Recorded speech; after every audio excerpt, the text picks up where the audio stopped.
watching the Faithful Fan Talk Podcast with your host, The Noster.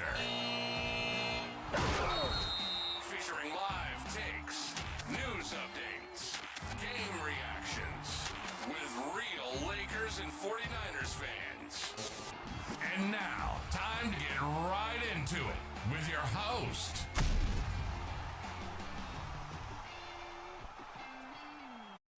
Hey everybody, how's it going? Welcome to the Faithful Fan Talk Podcast. I am your host, The Noster, here in the Lakers press conference room. My home studio, aka, just wanted to make that, don't want to mislead anybody here. I am not at El Segundo, but anyways, I hope everybody's having a good week. Before I get into the conversation of the Lakers of this week, I'm going to just remind you all, subscribe to the channel, make sure to comment on the video, like the video, and ring that notification bell so you can get updated on any new content on the channel. All right, let's talk about the Lakers. We got a new GM addition to the front office. Mark Walter, who is the owner of the Lakers now, who just acquired the Lakers. Remember that thing that happened last year? Got sold the team. Anyways, we're having this sort of Dodgerification starting to occur in the front office, and we're starting to have people assigned to their respective roles and on what they will be doing on different aspects of the front office. The latest news to come from that is the addition of GM. His name is Rohan Ramadas, who used to be the vice president of strategy and operations from the New Orleans Pelicans. Now, what exactly did he do before he arrived to the NBA? He was basically described as a rocket scientist. He used to work in the Aerospace Corporation before he joined the NBA. So he's going to be working on strategizing, salary cap, management, analytics. This is all business side on the Lakers front end. So sort of the back end, sorry, not the front end, the back end.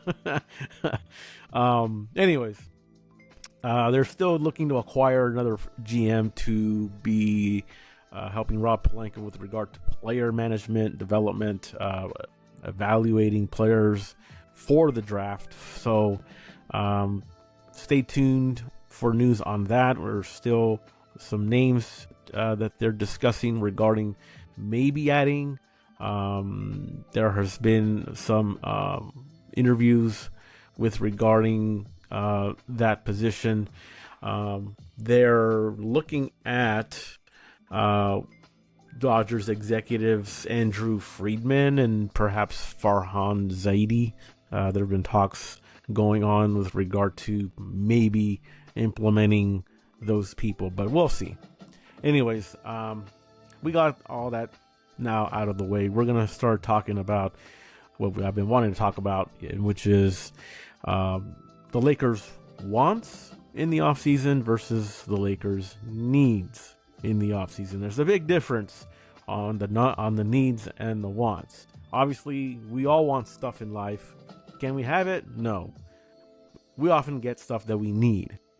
So we're going to be breaking that down in this episode and just nitpicking at certain spots that I feel are in the need list and not on the want list. So let's talk about a few things. We need to get the right people around Luka Doncic to strengthen the roster, to deepen the roster, which is what JJ Redick outlined in his postseason exit interview in the media room next to Rob Pelinka. He wants a 10 to 15 player roster that's deep enough to be able to contend with the likes of OKC, Houston, you name it, the San Antonio Spurs, because we simply don't have a deep enough roster to be able to get us over the hump. Now, how are we going to do that? Well, the cap space has a lot to do with saying that. Now, the cap space is right now, what that is looking like is it depends on various factors. We got LeBron James, who is now a free agent, ready to pretty much either return to the team or just walk out and say, hey, I want to go play maybe in Cleveland. Now, to me personally, it makes a whole lot of sense if he would walk out and decide, hey, I'm going to go finish my career in Cleveland. This is where it started. This is where it should end. And for a team like Cleveland, who just got completely embarrassed in the Eastern Conference Finals, who feel they need that remaining piece to maybe get over the hump in the Eastern Conference, who knows? That might be something they're willing to offer LeBron. They may be able to give him the max dollars that he may want to end his career there. Something that the Lakers may not be wise to do, let's put it that way. Do they want to keep him? Yes. Should they pay him max dollars? Well, look, you can pay him max dollars, but where's that going to leave your team? You're going to be limited to what you can do in cap space. So that's problem number one in itself. So, I would, if we're going to keep LeBron James, I would much prefer if we just sign him to a discounted deal. But realistically, are you going to ask LeBron James to say, hey, can you take less money? But then he's going to want to know why he's going to take that discounted. I mean, what kind of a team are you going to surround him with to fulfill a roster that's plagued with holes and leaks and cracks and all this stuff you want to talk about? If he's going to take a discount, you need to present him a case that said, okay, we have what we need in our team, so you can, this is our strategy on how we're going to be able to accomplish this. The Lakers have no strategy right now on how to do it. They're still trying to figure out how much money they're going to have to be able to make a suitable roster to compete. Now, we also have Austin Reeves. Austin Reeves also has an asking price to return. Now, I've mentioned countless times in the past my thoughts on Austin Reeves, on whether or not he should be with the team. Now, if the Lakers, now here's where I get at. The Lakers want to bring him back again. But what the Lakers need to do is, if they're going to get this guy back, I'm going to repeat this, and I'm going to repeat this loud and clear. You do not want to sign him to a multi-year, multi-max money contract to Austin Reeves. I've said it once and I've said it again. The fact that he is inconsistent in the playoffs. He can be as good as he wants to be in the regular season, but when it matters most in the playoffs, if you're going to start, doing a magician's disappearing act, then that's a big red flag. That's not something that the Lakers will want to have for the next 4 or 5 years. So keep that in mind. If he wants to sign on a team-friendly deal and say, hey, we're looking to acquire maybe Giannis in the offseason, sign him to a team-friendly deal, include some draft picks and maybe, acquire a big talented superstar, then that might be an option in signing him. But obviously, I just don't see a validated reason for giving this guy top dollar, max number of years on his next deal. So that's all I got to say with Austin Reeves. I think I've had enough of Austin Reeves conversations these past couple of weeks, and I don't think I need to say more. But if you guys have anything else, go ahead and list in the comment section and let me know what your thoughts on him. Now let's talk about DeAndre Ayton. Now obviously there's a dilemma going on with DeAndre Ayton that also presents itself because the Lakers need a top center that can be a lob threat for Luka Doncic. And the fact that we got him on a discount $8 million deal, obviously I will take that obviously that's a win situation for last year. But then again, you get what you pay for, right? You know, an $8 million contract, and you're expecting a Lamborghini type of performance. Well, that's just not going to happen. So,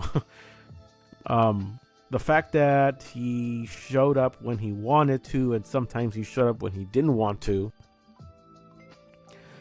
me, it's just a complete disappointment. This whole experiment with DeAndre, and he's not your long-term answer at starting center. At least I don't see him being in the roster in the starting rotation next year, and I honestly don't see him being around at all in the purple and gold next year. So if they're going to acquire someone, they need a legitimate threat for the center position to replace DeAndre Ayton. Now there's some discussion being had where they might target Isaiah Hartenstein.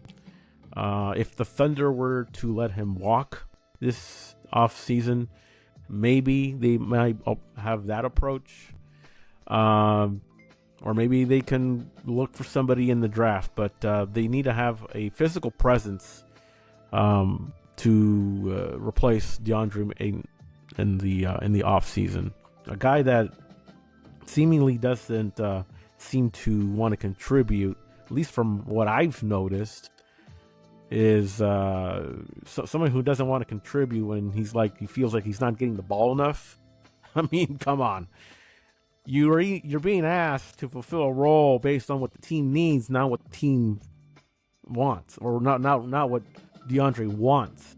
And I feel at some points during the season, he started becoming a little bit selfish and saying, "Hey, if you want me to do this and this for you, then you got to feed me the ball more." And I'm like, well, the Lakers, this is not what we need from you.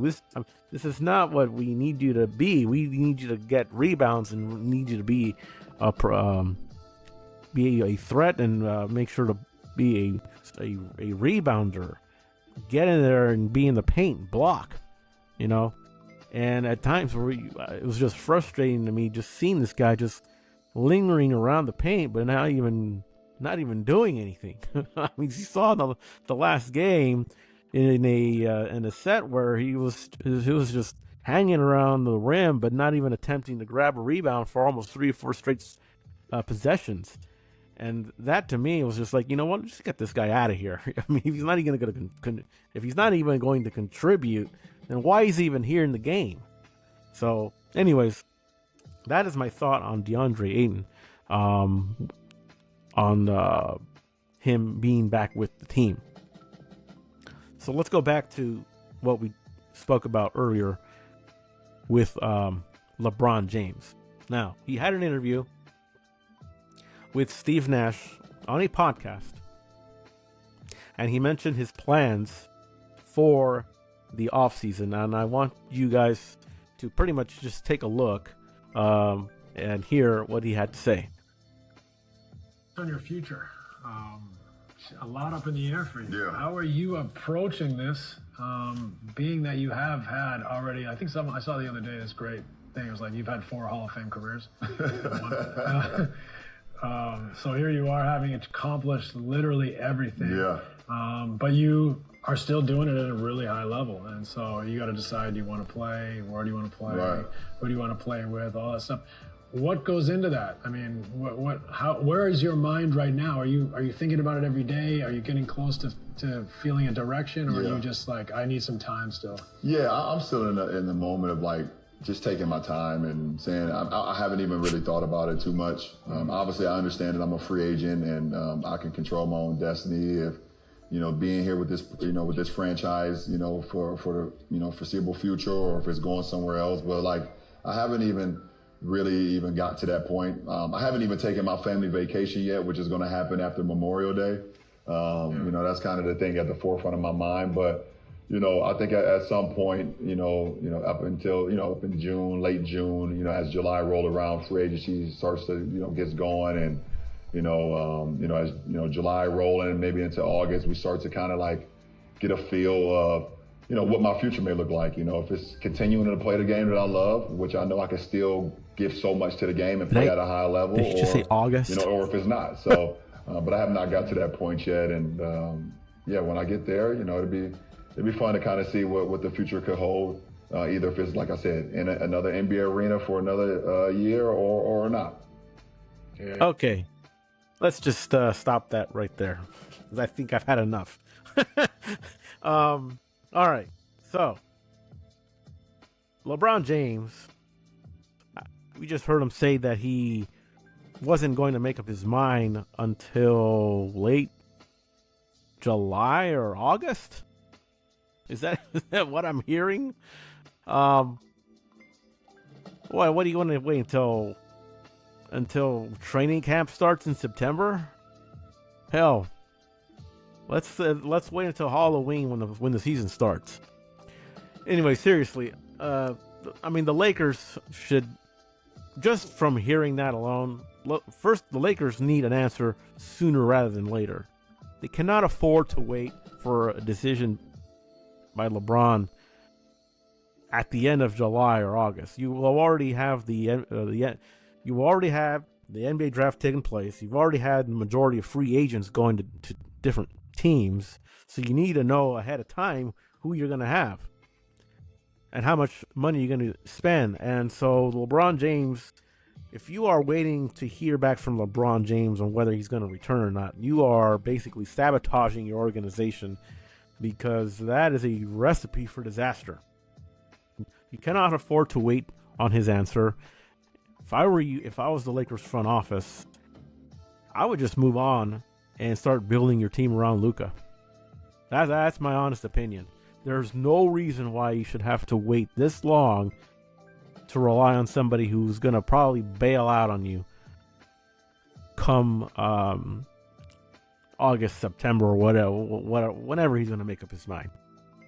So anyways, that is my thought regarding LeBron James. He's had a good career, kudos. He gave us a ring 2020. He's done enough to be considered in the conversation for one of the greatest of all time. I have my own thoughts on that, but I mean, he's had a long career. He can decide where he wants to go. If he wants to go to Cleveland, then so be it. Anyways, what do you guys have to say about this? Let me know in the comment section below.